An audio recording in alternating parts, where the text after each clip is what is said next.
Break the law and see what happens. Break the universal moral law, man, and see what happens. You know, I see people in that situation, well, as you all do all the time, perhaps me more than you because I'm a clinical psychologist, you know, and if the people I'm seeing haven't broken the universal law, then you can bloody well be sure that people around them have. It's no joke.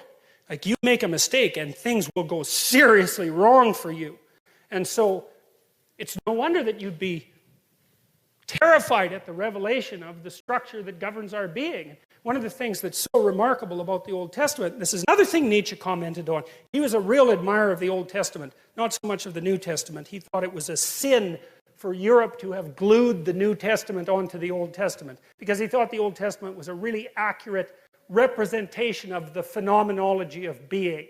It's like, stay awake, speak properly, be honest, or watch the hell out, because things will come your way that you just do not want to see at all. And it might not just be you, it might be everyone you know and everything about your culture that is demolished for generation after generation. It's like, stay awake and be careful. And I think that people only don't believe that when they're being hubristic. And I think that most people know that deep in their hearts. You know, when you get high on your horse, that happens fairly often.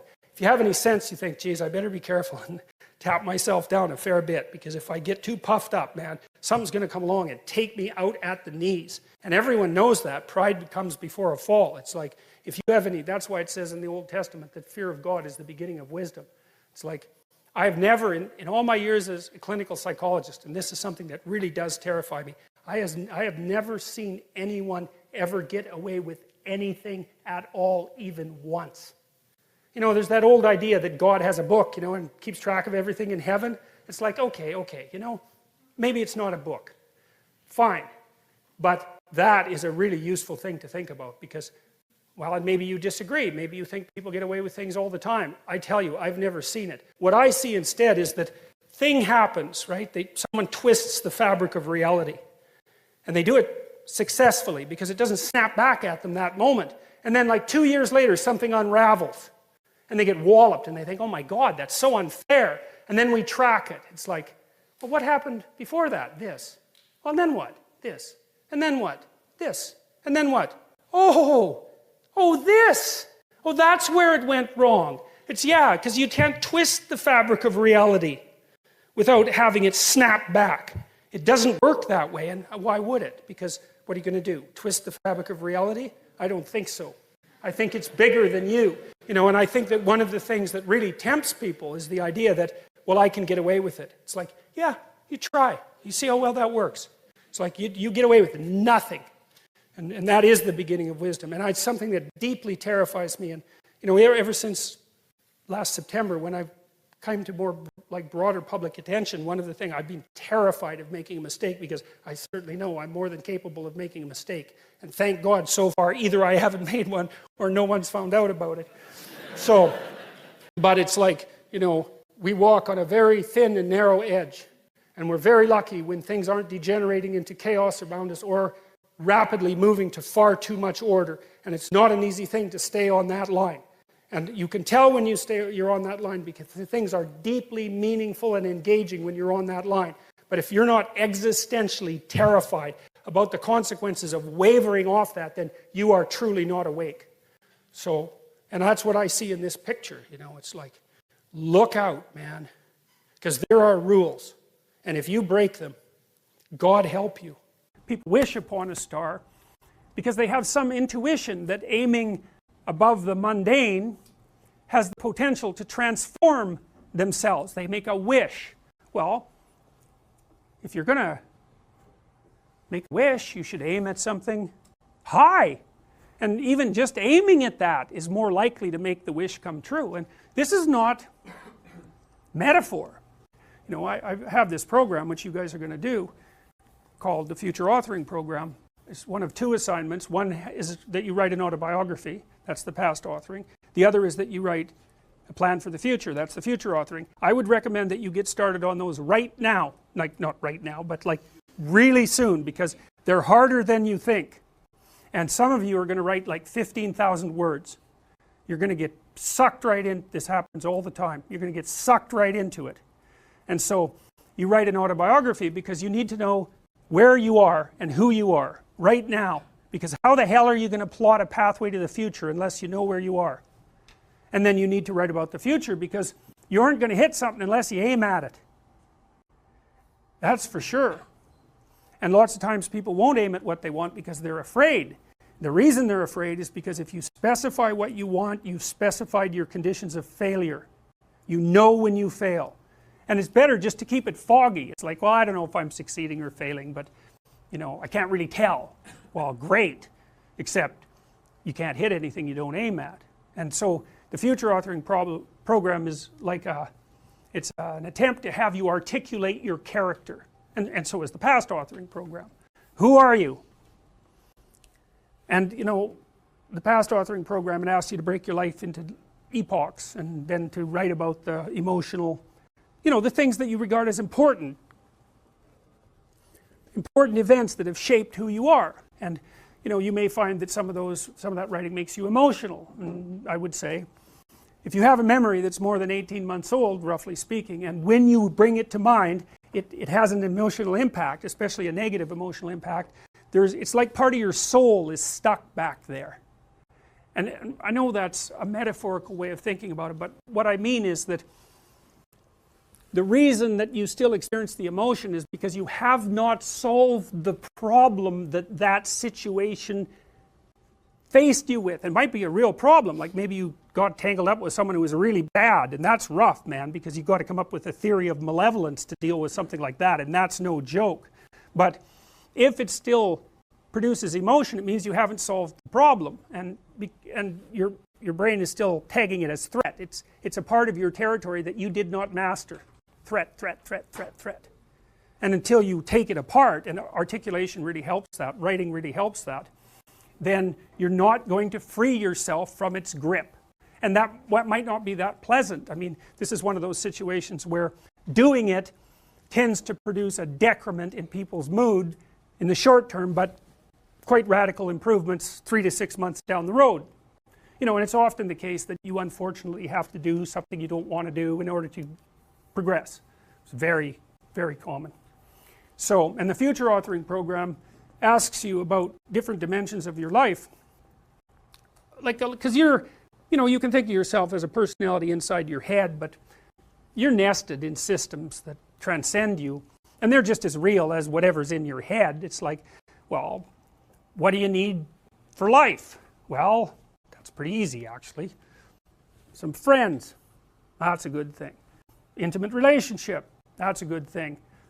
A family, you know, either the one you're going to produce or the one that you come from, where people to some degree love and care for one another. That's a good thing to work on. You need some plan for your career. You've got to fit in somewhere that people regard as important and that they'll trade with you so that you can live. You need something worthwhile to do with the time that you're not at work, and you need to pay attention to your mental and physical health, and you need to regulate your use of substances, which is a strange one, but alcohol does lots of people in, so it's worth thinking about. That's why we put it in there. So then it's like, okay, what the hell do you want? What do you want from your friends? What do you want from your family? What do you want from your career?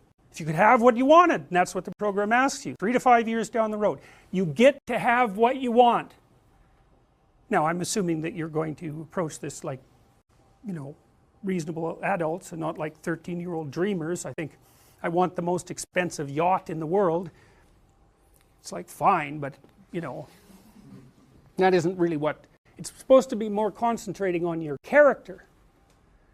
And so then it asks you to write for 15 minutes without thinking too much about grammar or sentence structure, any of that, about what your life could be like 3 to 5 years down the road if you were treating yourself like someone you cared for and you were helping them figure out what they wanted. And then it asks you to do the same thing in reverse, which is to think about the ways that you're radically insufficient and your faults. And everyone knows this, I think, you know, maybe not, but everyone has a sense of if they were going to degenerate, how they would do it. You know, some people would be an alcoholic, some people would be a street person. It's like there's some doom thing out there that's got your name on it if you're particularly incautious. And you know, don't, and let things fall apart. So, I want you to write about that. What do you not want to have happen in 3 to 5 years? And there's psychological reasons for this, eh? One is, if you have something to aim for, that's a source of positive emotion. Because your positive emotion is mostly generated by evidence that you're moving towards something that you value. It's not generated so much by accomplishing something.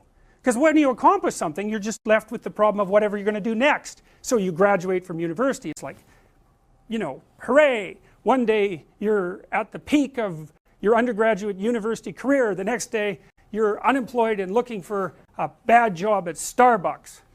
So, you know, well, you see what I mean, is, you know, it's that, you know, one problem that you solve is replaced by another problem, and so the idea that you're going to be happy when you solve all your problems is like, haha, good luck with that theory. But, you know, if you're aiming at something worthwhile, and you really believe it's worthwhile, and you've thought it through, you know, so that you're not weak, you've got your damn arguments mustered, then when you make progress, even a little bit, you think, hey, that's all right, and you get a little kick, you get a little dopamine kick, and that's what you want, because that's where your positive emotion comes from. You can use cocaine if you want, but, but you know, that tends to have relatively detrimental medium to long-term consequences, but it activates the same system. So you have to be aiming at something, and you should be aiming at something that's realistic, that you want, that you could get, you know, like not easily, because if it's easy, in some sense you've already got it. It's got to push you, that's part of the pleasure actually, because there's two things that you want to do when you're pursuing something that's important, and one of them is to get the thing that's important, but the other is to make yourself better at pursuing things, right? So you can get both of those at the same time. You're aiming at something and you're increasing your competence. It's like, that's a good deal, that's a good deal. And there's a lot of intrinsic meaning to be felt in that. And then the second half of the program, you write out a plan for how you're going to do it and how you're going to keep yourself on track. And you're going to write about why it would be good for you if you did this, and why it would be good for your family, and what possible benefits it would have to the community. You know, because you want to nail this thing down, and then you want to figure out what kind of obstacles are going to come up and how you might overcome them and how you might keep yourself on track and all of that. And we know, because we've actually done a lot of research on this particular program, that if university students do this, and this is more true if they're not too well oriented to begin with, if university students do this, they're about 25% less likely to drop out, which is a lot. And about their grade point average increases about 20%. So hooray for that, you know, because you never know when you develop an intervention if it's going to work. There's also evidence, but not from my lab, that doing such things improves your physical health. And I think the reason for that is that, you know, when you go over your autobiography and you scour out those negative places that you're sort of dragging along with you, it lowers your overall stress load. Because your brain is kind of, I think it's calculating how dangerous the world is by attending to the ratio of successes to failures that you've had in your life, something like that. And so, you know, if there are holes in your map that you could still fall through, then your brain regards the territory still as a bit on the dangerous side, and then you're more prepared for emergency action, and that's hard on you. So you want to go back there and fix up those experiences to the degree that you can.